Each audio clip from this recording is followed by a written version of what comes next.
Hi, welcome to Lessons with Cameron. In this video, we're taking a look at the Minarik Xtreme Inferno Mirrorball.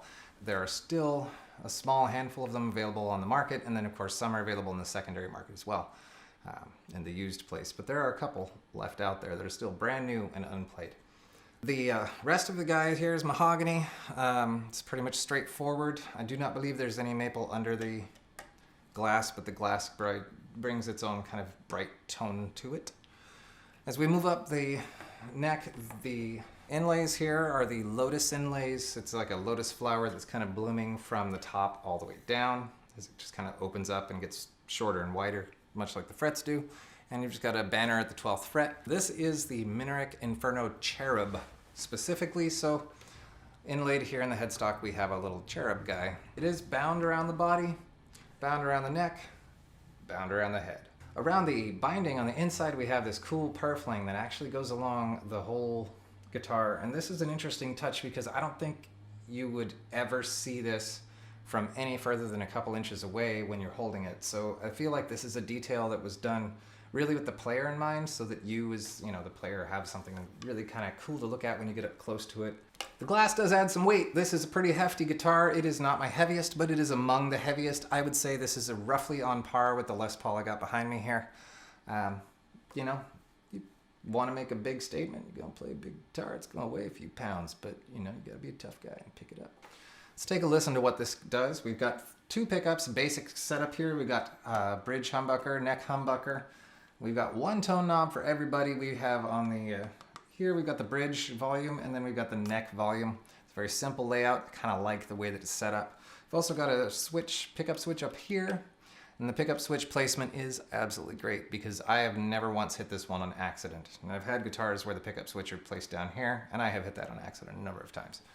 We're gonna start with a clean channel on the neck pickup. Let's take a listen.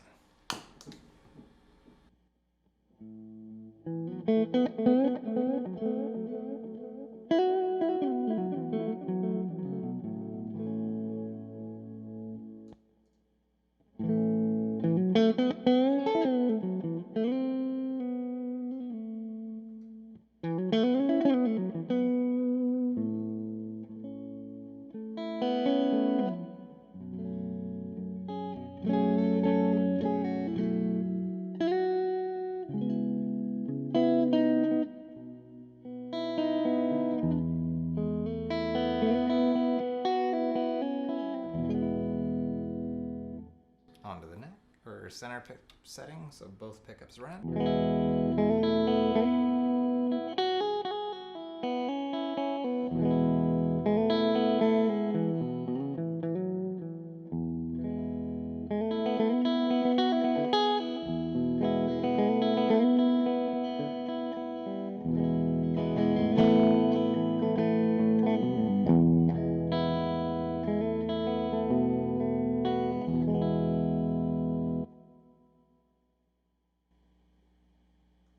All right, now we're going to take a look at that bridge setting. I just want to forewarn you, it is bright.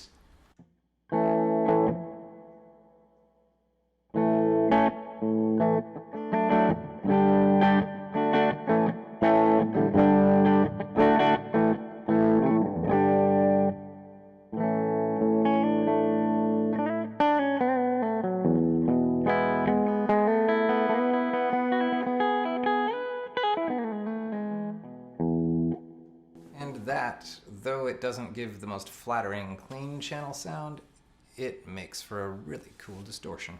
So now I'm going to go ahead and bring in some gain, and let's hear what this thing's meant to do.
that's pretty wonderful. So let's take a look at it and see what the bridge or the neck pickup actually is going to sound like with a little bit of this gain.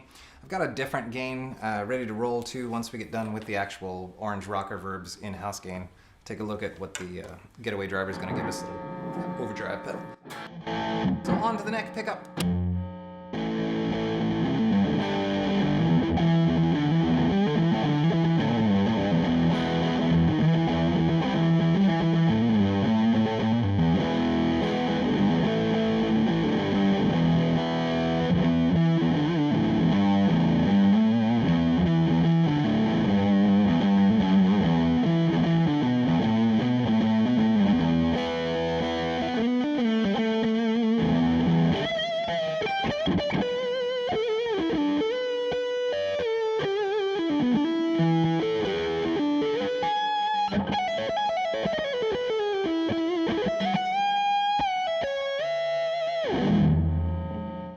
It's not really my favorite choice or my first choice, but when it comes to playing cleans, the neck pickup really seems to sing with this guitar, so it's not an option.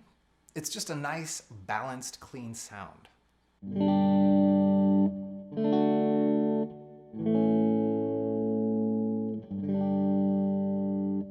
I use this guy in the studio for clean channels for some really pretty parts, and you would never guess this is what's making those sounds. And at the same time, this really does have the most vicious bite of most of my guitars.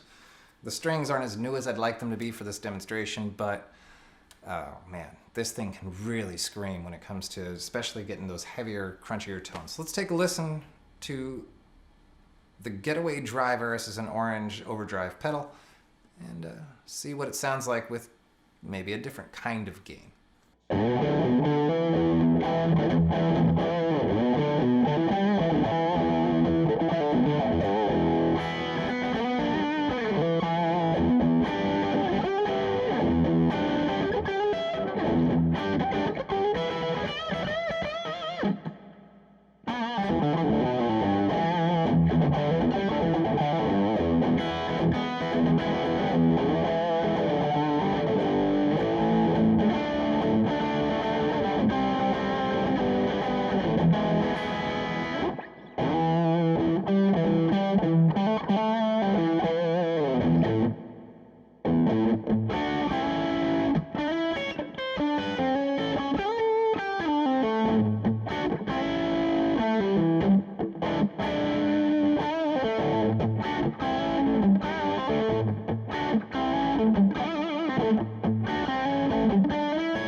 Now we'll just do some exploring, see what this thing makes me want to do.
Minarik Inferno Mirrorball. It's an absolutely wonderful guitar to have in your collection. It does sound different, distinctly different than really any other instrument.